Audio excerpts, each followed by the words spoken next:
Cancel the surgery, Elena ordered, her voice icy, laced with frustration.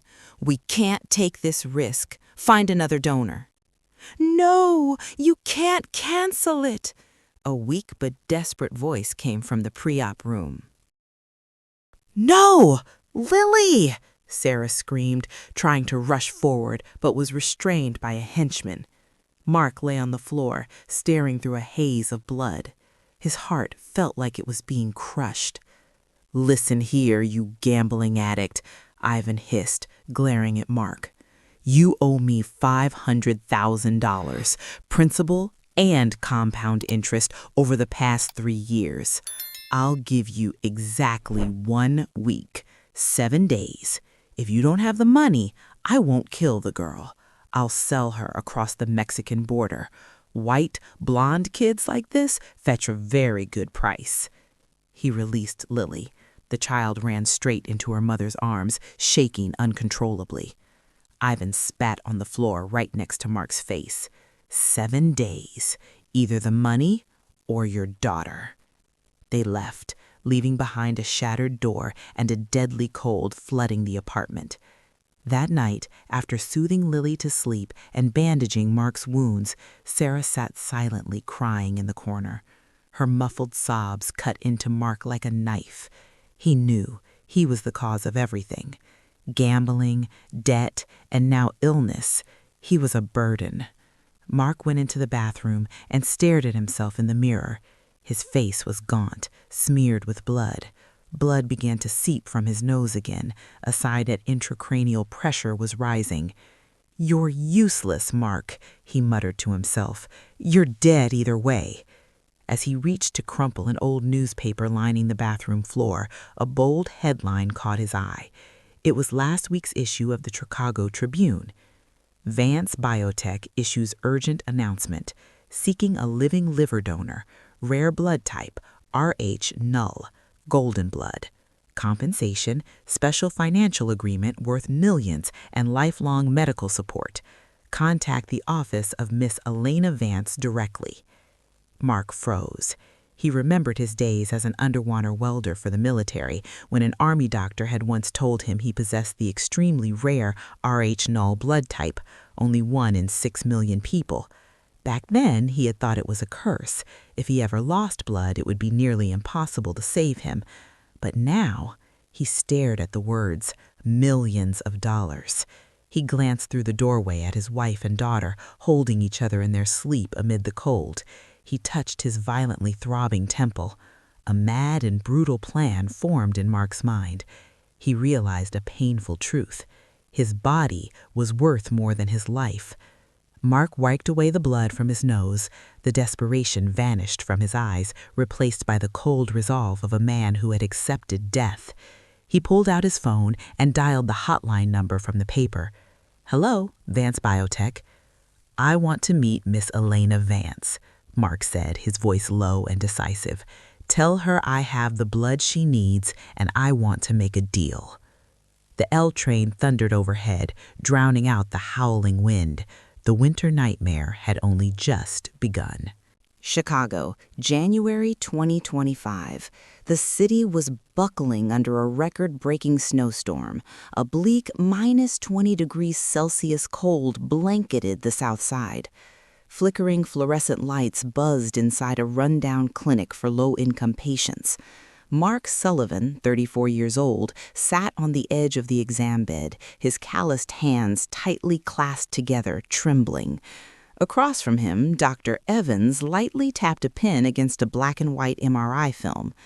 Mark, I won't use complicated medical terms anymore, Dr. Evans said as he removed his glasses, his voice lowering. There is a massive cerebral aneurysm in your brain, a giant aneurysm. It's like a water balloon that's been overinflated. The vessel wall is as thin as paper now. Mark swallowed hard, his throat dry. Can I take medication for it? No. The doctor shook his head firmly. It requires surgical clipping. And Mark, your insurance is the state's most basic plan. It refuses to cover this high-risk surgery category. The out-of-pocket cost is estimated at around $300,000. Mark let out a bitter laugh. $300,000? He didn't even have $300 in his wallet right now. What if I don't do the surgery? Then you're walking a tightrope, the doctor said, locking eyes with him. All it takes is a spike in blood pressure, a hard impact, or extreme stress. Boom, subarachnoid hemorrhage. You'll be dead before the ambulance arrives. Your current survival rate is under 20%. Go home, Mark. Put your affairs in order. Mark dragged himself back to the shabby basement apartment directly beneath the elevated L train tracks. Every time a train roared past, the entire place shook violently. Inside, the heater had been shut off due to unpaid bills. Sarah, his wife, was wrapped in a blanket, counting loose coins on the dining table. She had just finished a 12-hour shift at the emergency room, yet she looked far older than her 30 years. Little Lily, 5 years old, was curled up asleep on the sofa, clutching a stuffed teddy bear with a torn ear. "I'm home," Mark said, forcing his voice to sound normal as he shoved the MRI results deep into his coat pocket. Sarah looked up, her eyes exhausted but worried. "What did the doctor say?" "Your headaches." "Just migraines from lack of sleep. A couple of Advils and I'll be fine," Mark lied, turning his face away to avoid her gaze. Bang! The flimsy wooden door was kicked open. Freezing wind and snow blasted into the apartment along with 3 large men. Leading them was Ivan, the Russian loan shark boss, wearing a soaked fur coat reeking of vodka and cigarettes. "Mark Sullivan," Ivan roared, his voice thick with an Eastern European accent. "I've been patient long enough." Sarah screamed as Ivan's 2 goons began smashing furniture. Mark lunged forward, shielding his wife. "Ivan, I told you I get paid next week." Smack! Ivan swung the butt of his pistol straight into Mark's temple. Mark collapsed on the floor, blood pouring as his head exploded with pain, the aneurysm reacting violently. But the most horrifying thing happened next. Ivan walked to the sofa and grabbed Lily by her hair as she screamed in terror. He pressed the cold barrel of the gun against her tiny temple. The next morning, the blizzard outside had eased, but the cold inside the basement apartment was even more biting. Mark stood at the door, gripping a cheap bottle of liquor he had just bought from a convenience store. He downed it in one gulp, not out of craving, but to borrow its burn to mask the trembling of his conscience. He knew that to save Sarah and Lily from Ivan, he couldn't leave as a failed husband. He had to leave as an enemy, someone Sarah would hate to her core. Only then would she let go completely and never search for him again. Mark took a deep breath, swallowed his tears, and kicked the wooden door open. The loud crash shook the tiny apartment. He stormed inside like a rabid wild animal. He swept the cold dinner tray off the table, smashed the family photo frames hanging on the wall. The sound of shattering glass ripped apart the fragile piece. Sarah clutched Lily on the sofa. Both of them screamed in terror as the gentle husband and father they knew suddenly turned violent and uncontrollable. But the cruelty didn't stop there. Mark dragged in a strange woman he had hired from a street corner, dressed provocatively. He wrapped an arm around her waist and stared straight at Sarah with feigned contempt. He shouted that he was sick of this miserable poverty, sick of the antiseptic smell clinging to Sarah, sick of a child's crying. He said he needed a new life, a woman who knew how to please him, not a burden. Those lies stabbed into Sarah's heart like knives, leaving her choking, unable to speak. When Sarah rushed forward, desperately trying to push the woman out of the house, Mark committed the most painful act of his life. He raised his hand and delivered a thunderous slap across Sarah's face. Smack! The dry sound echoed as Sarah collapsed to the floor. Her cheek burned, but for Mark, the blow crushed his soul. His hand went numb. The The pain from the aneurysm surged violently, as if his skull were about to explode. He clenched his teeth, enduring it, maintaining a cold and ruthless expression. Mark threw a prepared divorce paper down in front of Sarah. His voice was icy, devoid of warmth. "Sign it. I need to declare personal bankruptcy and start over. You and the kid are in my way. If you don't sign right now, creditors will come after you every day. Set me free." In Sarah's tear-filled eyes, only hatred and disgust remained. She looked at the man she had once loved, now completely corrupted. With trembling hands, Sarah grabbed the pen and scribbled her signature, as if severing all ties with the demon before her. Mark snatched the papers, turned around, and hurried out into the blinding snow. He didn't dare look back one last time. If he did, he would collapse. Tears streamed down his face, mixing with the blood seeping again from his nose. But Sarah would never see that silent sacrifice. Leaving the South Side slums with the tear-soaked divorce papers in his pocket, Mark boarded the last train heading north. He arrived in the Gold Coast, the neighborhood of skyscrapers and historic mansions overlooking Lake Michigan, home to Chicago's wealthiest 1%. The contrast between the two worlds was raw and merciless. On one side, the bone-cutting cold of poverty. On the other, warmth insulated by money and power. Mark stopped before the solid iron gates of the Vance mansion. He wiped the dried blood from beneath his nose, straightened his frayed coat collar, and pressed the buzzer. When the gates opened, Mark knew he was stepping into a world he didn't belong to, yet the only place that could save his family. A butler led him through long velvet-carpeted corridors into a vast study. The fireplace blazed, but the air was chillingly cold. Elena Vance sat behind an enormous mahogany desk. The matriarch of the Vance biotech empire looked far older and more hollow than her Forbes magazine photos. Dark circles ringed her eyes, reflecting the desperation of a mother counting down her son's remaining moments. She studied Mark skeptically until he placed his blood test results on the desk. "RH null," Mark said hoarsely but firmly.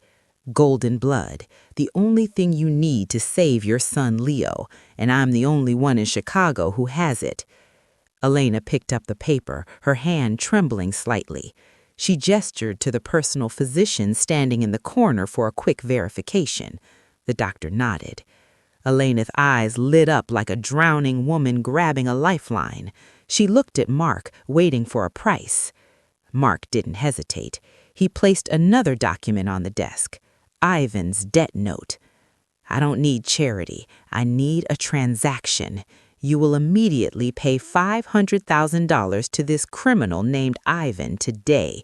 He's threatening my daughter. And after the liver transplant is successful, I want $2 million transferred directly into a trust fund under my daughter's name, Lily Sullivan. Can you do that?" Elena glanced at the numbers and smirked faintly. To her, that amount was no more than the cost of a dinner party. "Money has never been an issue for the Vance family," she said coldly. "But I have my conditions. U.S. law and the UNOS network strictly prohibit organ trafficking. If we make this obvious, my son will be removed from the transplant list, and you will go to prison." She slid a thick folder toward Mark. "The only way to legalize a rapid donation is familial relation. You must marry me. A marriage on paper to bypass the law. And, most importantly," Elena pointed to a document marked Non-Disclosure Agreement in bold letters, "you must sign this confidentiality agreement. You must completely cut ties with your ex-wife and daughter. No contact, no explanations, no meetings. You must act as my devoted husband in public until the surgery is completed.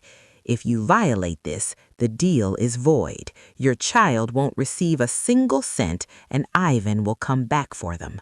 Can you do that?" Mark stared at the contract. It wasn't a marriage license, it was a sentence of exile. He would have to die in loneliness, branded as a greedy traitor.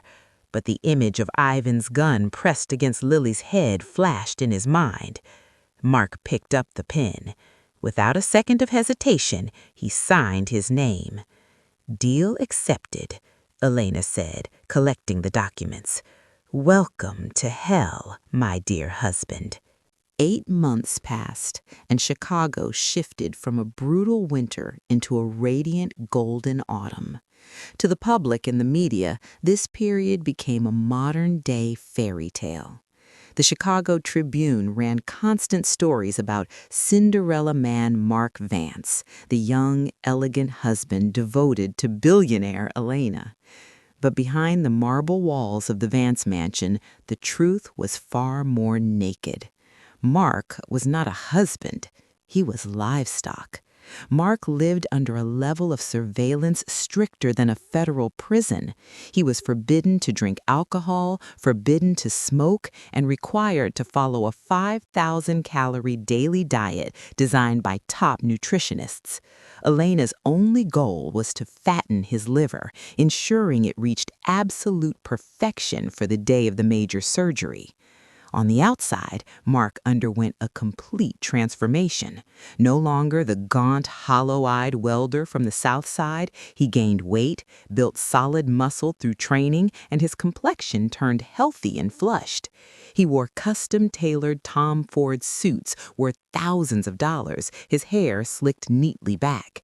At social galas, he smiled, raised a glass of fruit juice disguised as wine, and perfectly played the role of the happiest man alive. But when night fell, inside the vast gold-tiled bathroom, Mark revealed his true form, a man slowly dying. The cerebral aneurysm in his brain had grown faster than expected. The headaches were no longer dull, pulsing aches, but like sledgehammers smashing directly into his temples. Rising intracranial pressure caused his vision to blur in waves, his ears to ring with a constant buzzing like cicadas. He knew the bomb in his head was counting down its final seconds. To fool Elena's medical team, who checked his blood pressure and blood work every morning, Mark had to play a dangerous game. Using old connections in the underworld, he secretly smuggled OxyContin, an extremely addictive and powerful painkiller, into the mansion disguised inside bottles of multivitamins. Whenever the pain struck, Mark locked himself in the bathroom, dry swallowed 2 pills, slumped over the sink, and bit down hard on a towel to keep from crying out. He splashed his face with freezing water and applied eye drops to conceal the bloodshot veins caused by cerebral congestion. "Are you feeling all right, Mark? Your heart rate is a bit high," the Vance's family private physician asked during one routine morning check. Mark fastened the buttons of his dress shirt and flashed a devastatingly charming smile, the one he had practiced hundreds of times in front of the mirror. "Just a bit of excitement, doctor. I'm eager to save young Leo. I feel better than ever." The doctor nodded in satisfaction and wrote in the chart, "Physical condition, excellent, ready for surgery." No one knew that beneath that glamorous, healthy exterior, Mark's cerebral blood vessels were as thin as a dragonfly's wings, waiting for a single tsunami of blood pressure to rupture. He was gambling everything, desperately trying to stay upright until the day he climbed onto the operating table. While Mark lived inside a gilded cage, Sarah's life at Cook County Hospital was another kind of living hell. For 8 months, she worked like a machine, taking double shifts every day to make up for the income lost after the divorce. Dark circles shadowed her eyes, her hands were rough from constant alcohol scrubbing, but she did not allow herself to collapse. The image of her unfaithful husband on television was the only fuel that kept her going. She had to prove that she and her daughter were living well, living even better without him. That night, the emergency room was unusually quiet as a snowstorm returned. Sarah took the opportunity to sit at the nurse's station computer to update transferred patient records. The electronic healthcare system linking Chicago's major hospitals filled the screen with codes and waiting lists. Her fingers moved swiftly across the keyboard until an admission notification from Vance Private Clinic caught her eye. The name Vance made Sarah's heart tighten. She was about to scroll past it, but instinct pushed her to look closer at the list of patients whose lab samples were sent to the central laboratory. Then she froze. Patient name, Mark Vance. Birth name, Mark Sullivan. Department, Hepatology and Transplant. Status, Priority 1, Emergency. Sarah frowned. She knew Mark was physically strong. He had never drunk enough to develop cirrhosis, and his routine health checkups had always been normal. Why would a healthy man living in luxury appear on a transplant department list? As the charge nurse on duty, Sarah had basic access privileges. She clicked on Mark's file, hoping to see what illness he had. Instantly, the screen turned red with a warning message. Access denied, redacted. Classified? Sarah whispered as suspicion began to creep. In the U.S., only files involving high-ranking officials, protected witnesses, or illegal medical trials were encrypted this heavily. A dark hypothesis formed in Sarah's mind. She remembered the massive debt Mark once carried. Was it possible he hadn't married Elena for love? Was it possible her despicable ex-husband had returned to gambling and was now selling a part of his body, a kidney or a piece of his liver, to fund his addiction or pay off shadowy debts? Or worse, was he terminally ill and hiding it to scam the billionaire? Whatever the reason, Sarah sensed danger. She no longer saw Mark as merely a cheating husband. She saw a medical mystery being deliberately concealed. And with the instincts of a woman who once shared a bed and a life with him, she knew Mark was lying. She pulled out her phone and secretly photographed the computer screen before the notification disappeared. Sarah decided she would not sit still. She needed answers, not for herself, but for Lily's safety. 1 week after discovering the classified file, Sarah decided to play a dangerous hand.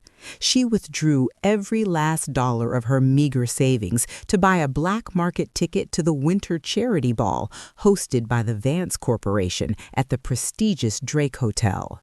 She didn't come to beg. She came for answers. The ballroom dazzled with crystal chandeliers and the intoxicating scent of expensive perfume, leaving Sarah momentarily overwhelmed. She felt painfully out of place in her worn evening gown bought from a thrift store, starkly contrasted against the tens of thousands of dollars haute couture surrounding her. But her eyes quickly locked onto her target, Mark Vance. He stood at the center of the ballroom, arm in arm with Elena. He looked godlike in a black velvet tuxedo, holding a champagne flute, laughing with politicians and business partners.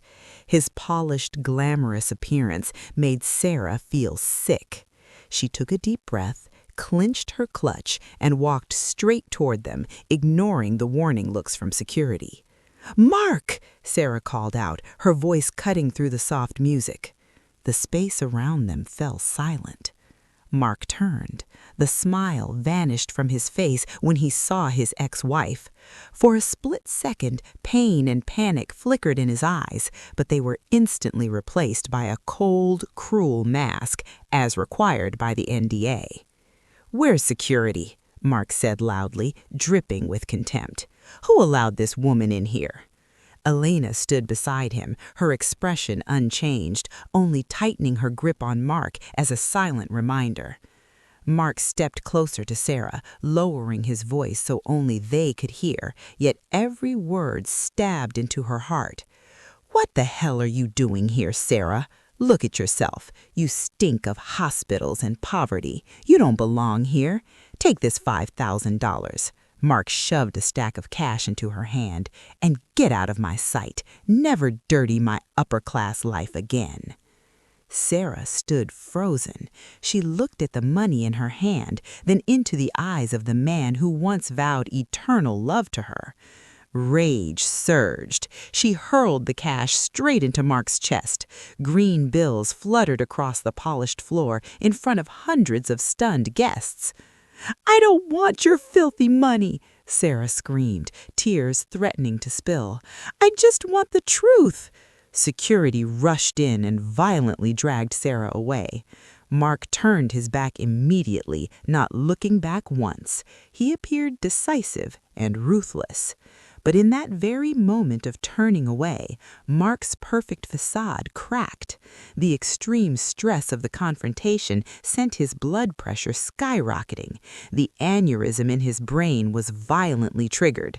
Sarah, even as she was being dragged away, turned back to look at her husband. With the trained eye of a seasoned ER nurse, she noticed something no one else at the party saw. Mark raised a hand to his nose. A dark red stream flowed from his left nostril, not a simple nosebleed. It poured. He staggered slightly, his hand trembling as he hurriedly pulled out a white silk handkerchief and pressed it tightly to hide it. His left pupil, Sarah swore she saw it, was more dilated than the right. The grand hotel doors slammed shut in front of Sarah, cutting her off from the glittering world inside. She was thrown onto the freezing sidewalk. But Sarah did not cry anymore. She stood up, brushed the snow from her dress, her eyes burning. That was not a dry weather nosebleed. That was a sign of increased intracranial pressure.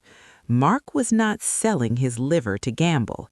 He was dying, and he was hiding it from everyone. Sarah hurled her battered old car through the snow-covered streets of Chicago, heading straight for Cook County Hospital. The clock on the dashboard read 2 a.m. What filled her mind now was no longer jealousy or hatred, but an overwhelming fear of a tragedy silently unfolding. The image of blood streaming from Mark's nose and his dilated pupil haunted her. She knew that if she did not act tonight, tomorrow might already be too late. Back at the hospital, Sarah did not change into her uniform. She went straight to the medical data archive room in the basement, the least trafficked area during the night shift. As the charge nurse, she had system access, but viewing the file of a patient not under her care, especially a sealed one, was professional suicide. Sarah sat in front of the computer screen, her trembling hands resting on the keyboard. She entered Mark's identification number. The screen flashed with a glaring red warning. Security warning. Accessing archived patient data. This action may violate the federal HIPAA Act. Are you sure you want to continue? Sarah swallowed hard. If she were discovered, her nursing license would be permanently revoked, and she could even face federal prison. Her nursing career, the only means of supporting Lily, would vanish into thin air. But she closed her eyes and remembered the look of pain in Mark's eyes as he pushed her away at the party. He was hiding something far more horrifying than betrayal. "I'm sorry, Lily," Sarah whispered and pressed enter. The system began loading data. Sarah did not search for the current file Advanced Clinic because it was encrypted, but instead pulled up Mark's old records at Cook County Hospital from January, right before he smashed the house and demanded a divorce. She suspected he had been examined here before disappearing, and she was right. A file under neurologist Dr. Evans appeared, marked "Patient Refused Treatment, Absolute Confidentiality Requested." Sarah opened the attachment. It was a brain MRI scan. When the black and white image appeared on the high-resolution screen, Sarah clapped her hand over her mouth to stifle a scream. Sitting squarely on Mark's middle cerebral artery was a massive aneurysm, a giant aneurysm measuring up to 25 mm. It bulged like a fragile water balloon about to burst, compressing nearby nerves. Sarah skimmed Dr. Evans' diagnosis. Risk of rupture extremely high, inoperable due to critical location and lack of funds. Prognosis less than 6 months without intervention. Tears streamed down Sarah's face. She understood everything. Mark had not fallen out of love. Mark had not chosen wealth over family. Mark was dying. He had known he was under a death sentence for 8 months. The staged divorce, the cruelty, the marriage to the billionaire, everything was simply preparation for his departure. But the horror did not end there. Sarah quickly opened another tab and searched for the liver transplant procedure Mark was about to undergo. Liver transplant surgery. Duration 8 to 12 hours. Requires high-dose anticoagulation with heparin. Blood pressure fluctuations during inferior vena cava clamping are unavoidable. Sarah collapsed into the chair, her entire body going cold. She stared at the aneurysm on the screen, then at the surgical protocol. The two were lethal to each other. If Mark went onto the operating table for a liver transplant, the anticoagulants would prevent his fragile cerebral vessel walls from holding. Combined with surgical stress, that aneurysm would rupture with 100% certainty. Mark was not donating his liver. He was committing suicide. He planned to use his death on the operating table, disguised as a medical accident, to legitimize the insurance payout and trust fund for his daughter.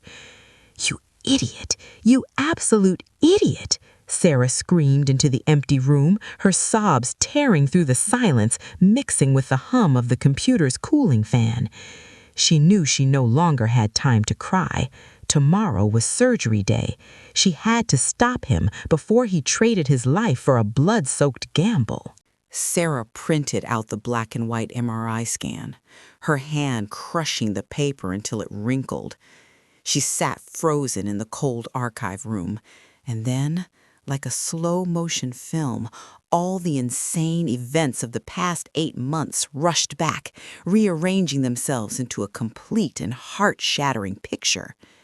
She remembered that blizzard night, the look in Mark's eyes when he slapped her. It was not hatred. It was the look of a man severing the last lifeline with his own hands, pushing his wife and child's boat away from the whirlpool. She remembered Ivan's $500,000 debt. Mark knew he could never repay it. She remembered the rushed divorce papers and the whirlwind marriage to Elena Vance. "He didn't want money," Sarah whispered, hot tears rolling down her cheeks. "He was selling his life, literally." Mark had calculated everything with the precision of a desperate but loving man. He knew he had a cerebral aneurysm and would die soon.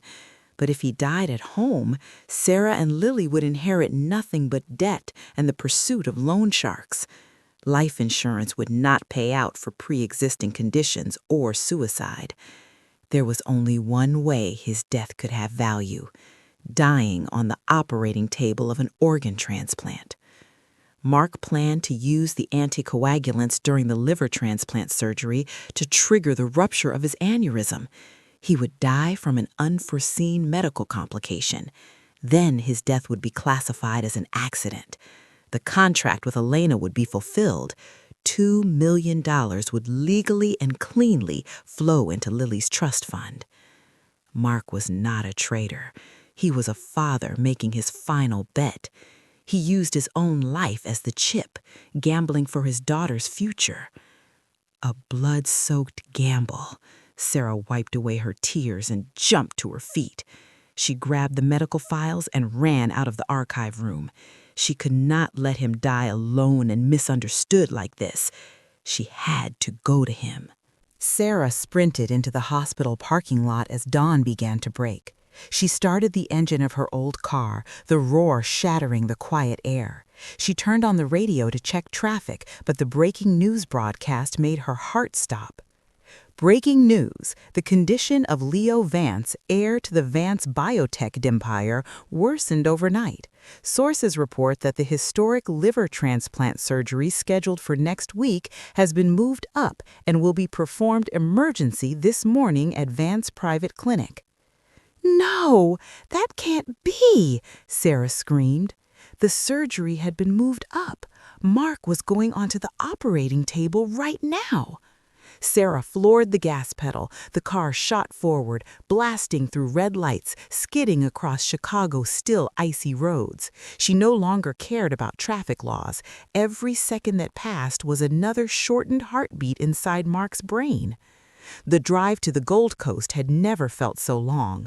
Sarah called the police while driving, but no one believed a panicked woman talking about a medical conspiracy involving a billionaire family. She hurled the phone onto the passenger seat, focused on the wheel, weaving through dense morning traffic. Screech! The piercing sound of brakes rang out in front of the reinforced iron gates of Vance Clinic. Sarah did not wait for security to open them. She leapt from the car, medical files in hand, and charged straight toward the main building. Alarms blared across the entire compound. Sarah ran like she had never run before, her lungs burning from the cold air, but she did not stop. She had to reach the operating room before the surgeon's blade touched Mark's skin. The double doors leading into the sterile operating wing burst open violently. Sarah charged in, gasping for breath, hair disheveled, followed closely by two security guards struggling to restrain her. "Stop! Stop the surgery right now!" Sarah screamed, her voice echoing through the cold, white hallway. Elena Vance, who had been speaking with the chief surgeon, spun around, her face hardening with rage. "What the hell are you doing here? Get her out of here now!" "Don't throw me out yet!" Sarah wrenched herself free from the guards and raised the black and white MRI film in front of Elena. "Look at this carefully. This is my husband's brain. A massive cerebral aneurysm sitting right on a major artery. He hid it from you. He hid it from your doctors." Elena froze. She snatched the film and handed it to the chief surgeon beside her.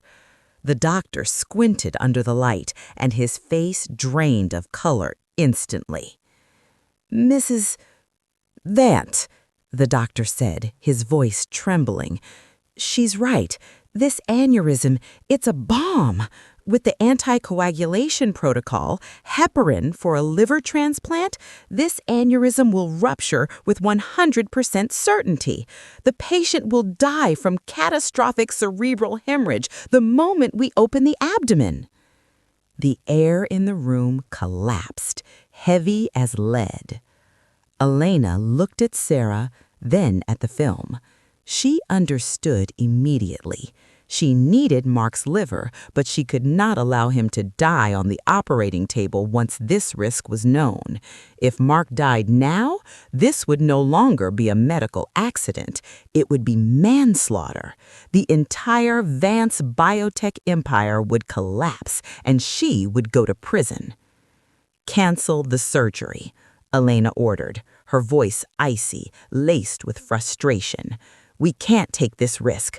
Find another donor." "No, you can't cancel it." A weak but desperate voice came from the pre-op room.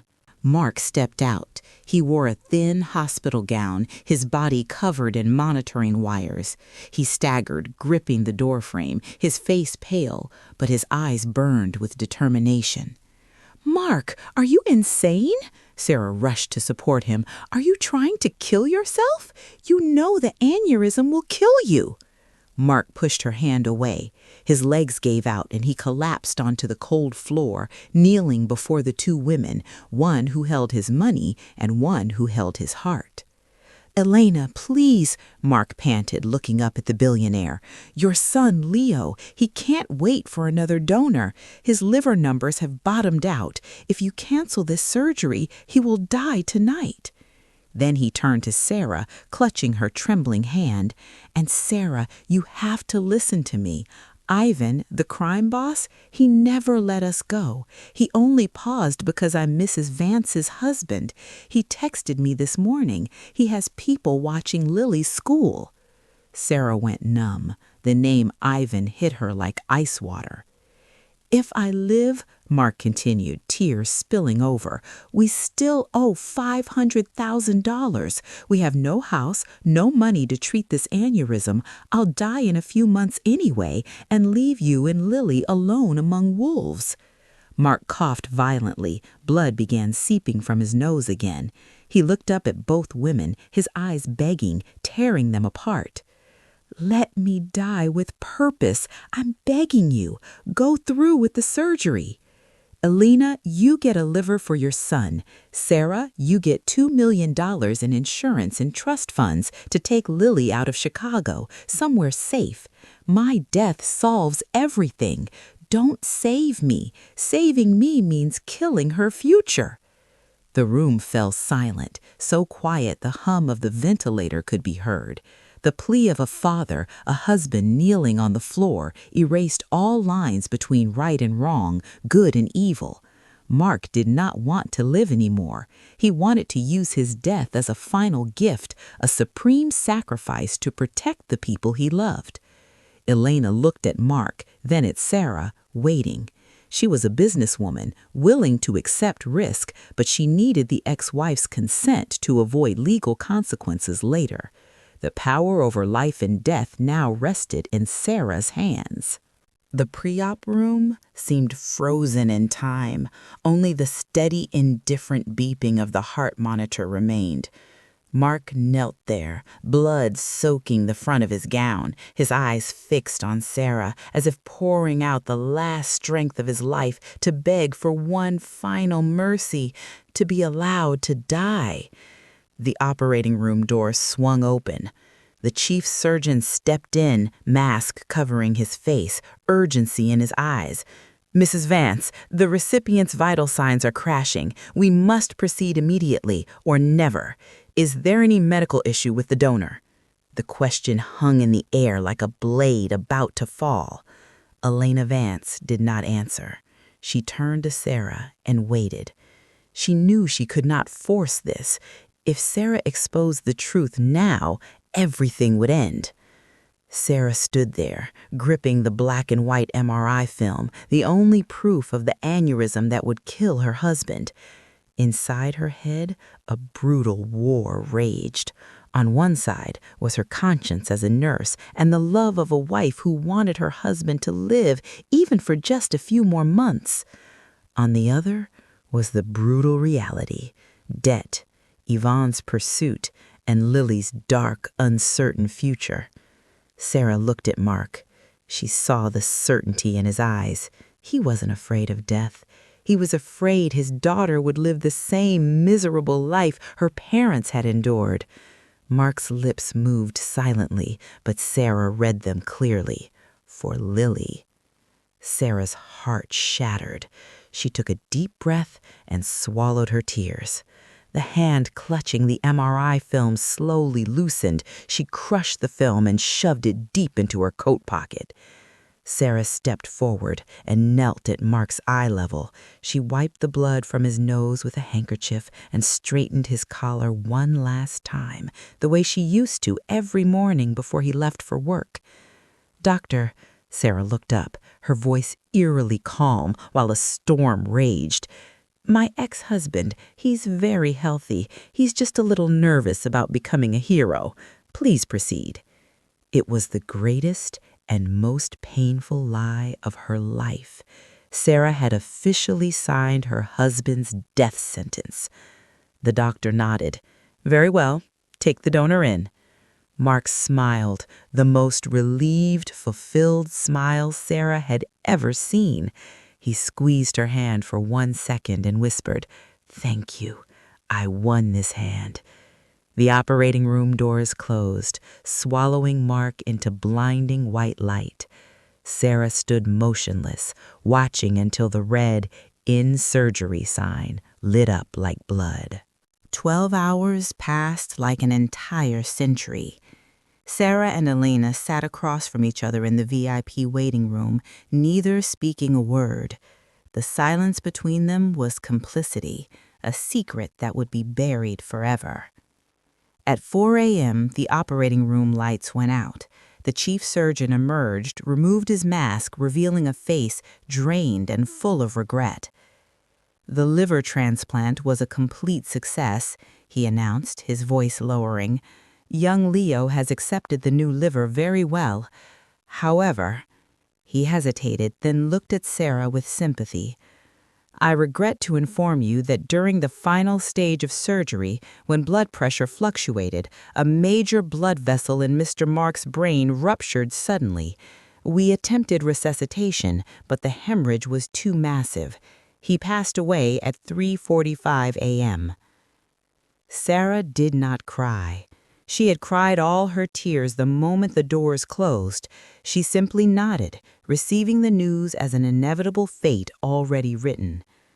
Elena stood, placed a hand on Sarah's shoulder, and squeezed gently. "I will keep my word. Ivan will disappear from Chicago this morning, and Lily's trust fund has been activated." Mark was gone, but his death saved 2 lives, one child who received a liver and one child who received a future. 3 years later, Rose Hill Cemetery on a warm, sunlit spring morning. The snow had melted, green grass covering the old stone graves. Sarah, now elegant and at peace, held the hand of Lily, 8 years old, standing before a polished black marble tombstone. Lily wore the uniform of the most expensive private school in the city and held a bouquet of white tulips. The gravestone bore no title like Billionaire's husband or organ donor. It simply read, Mark Sullivan, 1991 to 2025.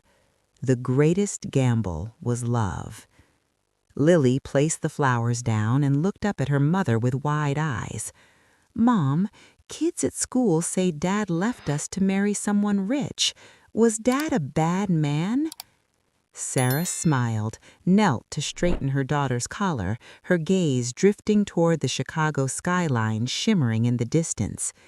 She remembered the welder with calloused hands, the man who dared to trade his life so his daughter could stand here, in these clothes with this open future. "No, my love," Sarah said, gently but firmly. "Your father was not a bad man. He was a magician." "A magician?" "Yes, he performed a miracle. He disappeared into the darkness to bring us light. He never abandoned us. He just went ahead to make room for us somewhere better." A soft breeze stirred the white tulip petals. Sarah took her daughter's hand and walked toward the waiting car. Their shadows stretched across the grass, and it almost seemed as if a third shadow, tall and steady, silently wrapped around them. Mark Sullivan lost every gamble in his life, but in his final wager with death, he won completely.